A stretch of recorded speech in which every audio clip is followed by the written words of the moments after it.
Okay, good afternoon. I realize this is a graveyard shift, so I might do some audience poll to wake you up a bit. This is my first ATPCO conference.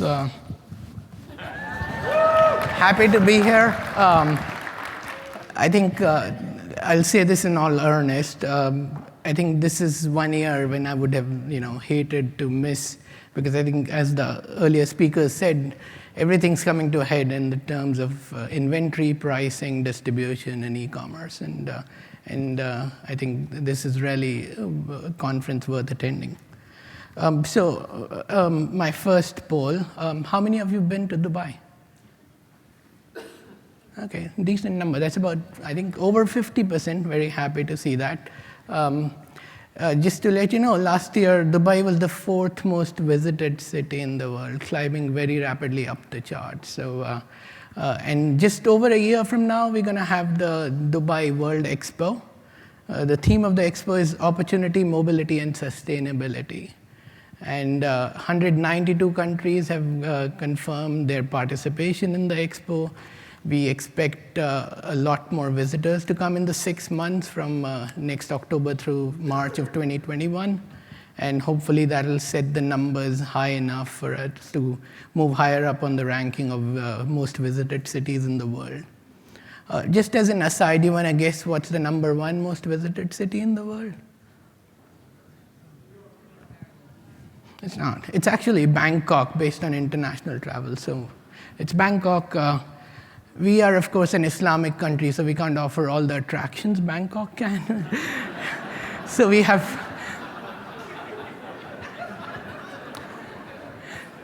So we'll have to rely on things like the World Expo to boost our tourist numbers up.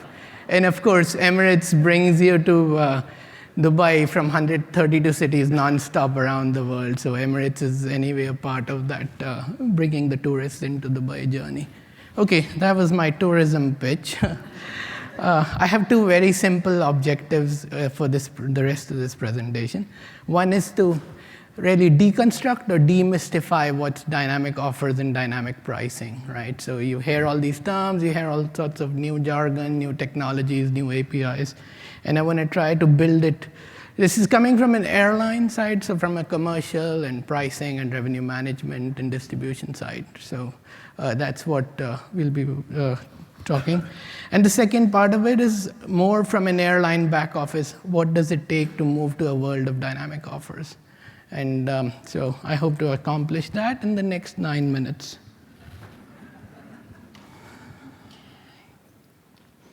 Okay.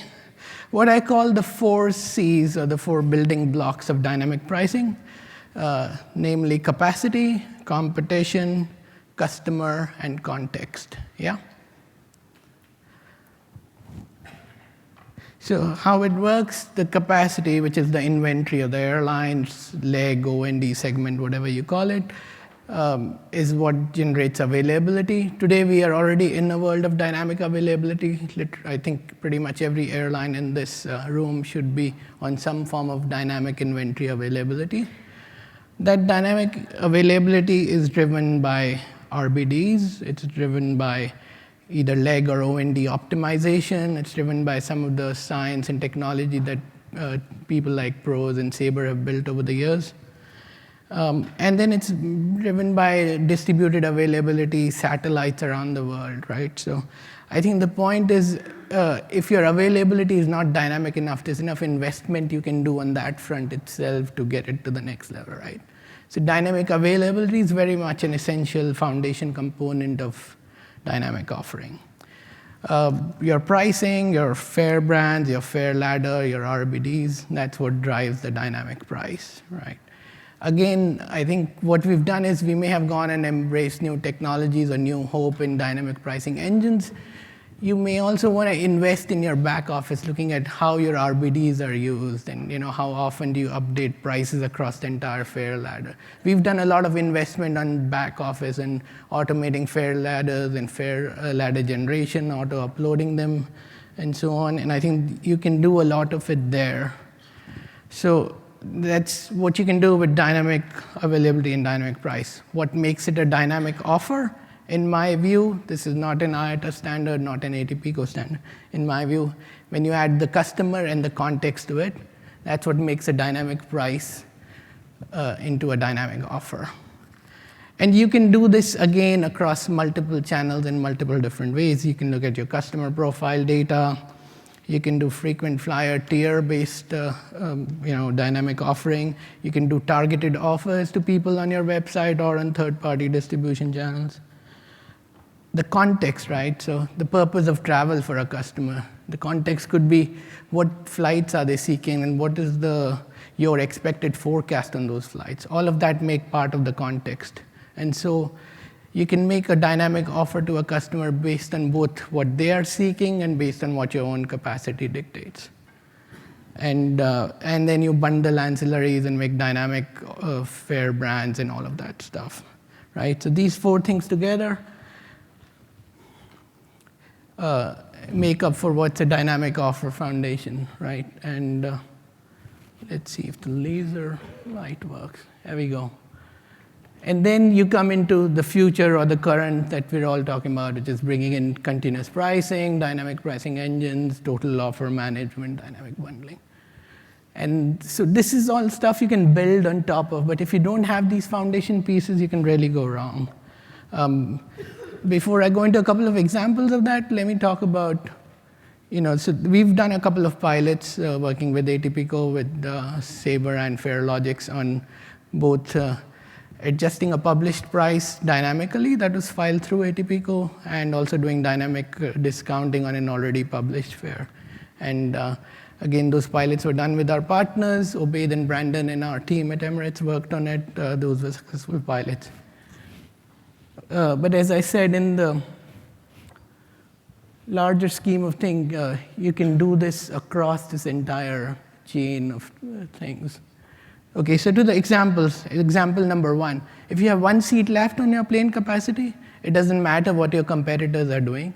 It doesn't matter who the customer is asking. It doesn't matter what the context of their travel is. You're gonna demand a pound of flesh for that last seat, right? So these things have to work in unison. They can't be countering one against another. I would want to discuss the Joe Leader fare shopping example from the morning, but I'll get into antitrust trouble if I discuss that. So I'll move on to a different example, the reverse of what I said. If there's a family of 4 doing the shopping, right, on your website, I don't think there's anything wrong in offering them a 10 or 20% discount dynamically, whatever method you do it on. It takes you anywhere from 50 to 100 looks to get 1 booking. If this 1 shopping or look transaction can generate 4 bookings, it's the equivalent of 400 looks on your website. Offering a dynamic discount to that family of 4, is the equivalent of getting them in faster than waiting for the next 400 shoppers to buy 4 more seats. And these are the kinds of things as a pricing and RM people you have to think about when you talk about dynamic pricing. Okay, so this is the what you need to do. How do you do it, right? So, okay, if you are a FANG clone, all these great technology companies from the Silicon Valley, this is your simplified architecture for the future. All of these various channels, B2C, B2B, B2E, employee, peer-to-peer. You could be selling seats to robots very soon, and that's not an exaggeration. There are robot citizens traveling around the world. All go into 1 funnel. You have the Cambridge Analytica, little creepy details about you. That goes into a very robust AI marketplace engine of the future. You get very highly personalized offer, and you're done. And I think sometimes this is the kind of picture people draw in mind, and then they tell us, we won't need a revenue management department in the future. We'll just need a couple of people to oil this machinery, and then we're good to go.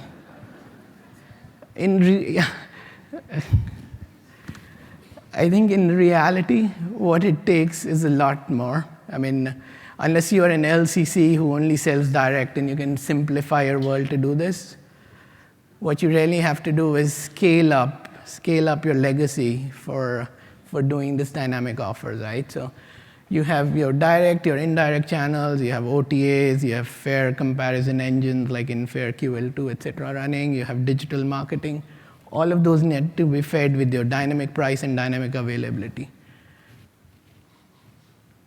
This problem itself is quite hard, and it's getting harder every day, right? So this is about scaling technology to make those volumes work. Where do you go from here? You've got meta search, you have NDC.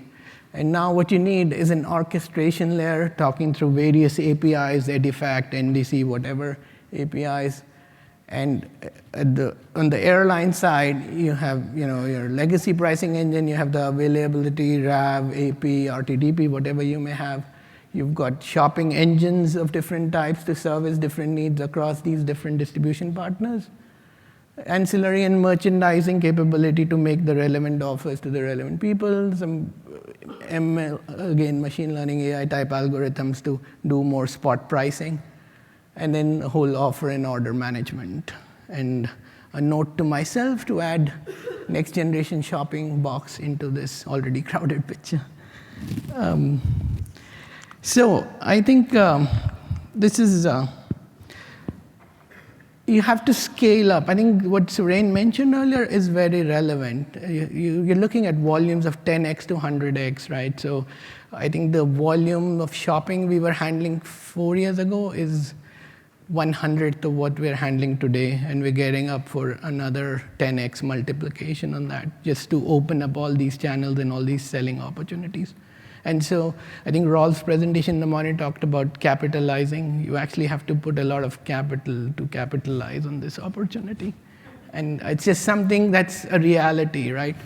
So there's many vendors out there who are available to do a lot of this. I mean, there's all sorts of best of breed. But to keep it all in sync and to make sure that you maintain the basic shopping or offer integrity, so you don't get gamed by consumers like Joe Leader who go from site to site till the price keeps dropping for him, and you end up selling at half the price. Okay, so that's where you need to get to. Yes, intimidating, but very much doable. There's a lot of partners, and I think both ATPCO and IATA this year have really stepped up the impetus on dynamic pricing, on dynamic offers through the workshops and everything that we're working through. So it's doable. It's all doable, right? And at the very end, I would like to steal a line from the tagline from the FLX Disrupt conference earlier this year. This was quoting the Formula One driver, Mario Andretti. And it said, if you think everything's in control, you're just not going fast enough. Thank you very much.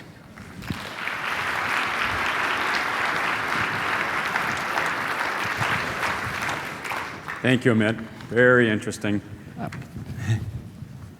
Just maybe a question for you. I liked your last slide a lot. It showed that you have to have this orchestration layer and deal with all the different type of dynamic pricing methodologies. Why is that so important to Emirates, and why do you think that has to be? Yeah.